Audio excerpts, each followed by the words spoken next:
AP ఎన్నికలు రసవత్తరంగా జరుగుతున్నాయి. నువ్వా నేనా అనే రీతిలో అభ్యర్థులు పోటీ పడుతున్నారు. అయితే జనసేన అధినేత పవన్ కళ్యాణ్ పోటీ చేస్తున్న పిఠాపురం నియోజకవర్గంపైనే అందరి దృష్టి నెలకొంది. పవన్ ను ఓడించాలని వైసీపీ పట్టుదలతో ఉంది.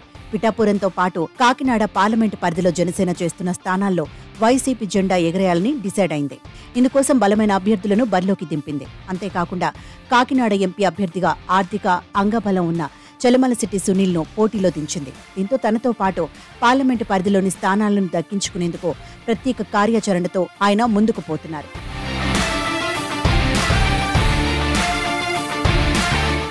రాష్ట్రమంతా కాకినాడ పార్లమెంటు పరిధి వైపే చూస్తోంది. ఓవైపు వైసీపీ అభ్యర్థిగా ఆర్థిక అంగబలం ఉన్న చలమలశెట్టి సునీల్ పోటీ చేస్తుంటే, మరోవైపు జనసేన అభ్యర్థిగా ఉదయ్ పోటీ చేస్తున్నారు. ఏ రకంగా చూసుకున్నా చలమలశెట్టి ముందు జనసేన అభ్యర్థి నాయకుడిగా కనబడటం లేదు. అంతేకాకుండా చలమలశెట్టికి స్థానికంగా పరిచయాలు పుష్కలంగా ఉన్నాయి. గతంలో పోటీ చేసిన అనుభవం ఆయనకు కలిసి వస్తోంది. అలాగే తాను ఎంపీగా గెలిస్తే పార్లమెంటు నియోజకవర్గాన్ని ఎలా అభివృద్ధి చేస్తానో ప్రజలకు వివరిస్తున్నారు. ఇందుకోసం సొంత మేనిఫెస్టో రూపొందించుకున్నారు.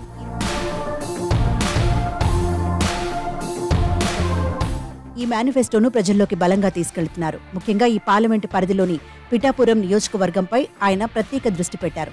అందుకు 2 కారణాలున్నాయి. ఒకటి, జనసేన అధినేత పవన్ కళ్యాణ్ ను ఓడించడం, ఇంకోటి పిఠాపురంను అభివృద్ధి చేయడం. పిఠాపురంలో ఒకవైపు సముద్ర తీరం, మరోవైపు పచ్చని పంట పొలాలు, సహజ వనరులు పుష్కలంగా ఉన్నాయి. వీటి ద్వారా యువతకి వేల సంఖ్యలో ఉపాధి అవకాశాలు కల్పిస్తామంటున్నారు. దీంతో ఈ నియోజకవర్గాన్ని ఆర్థికంగా బలపరుస్తానని చెప్తున్నారు.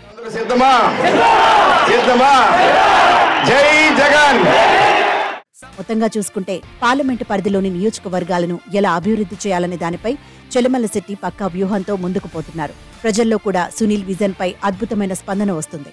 ఈసారి సునీల్ ను భారీ మెజారిటీతో గెలిపించి పార్లమెంట్లో అడుగు పెట్టేలా చేయడానికి సిద్ధమైపోయారు.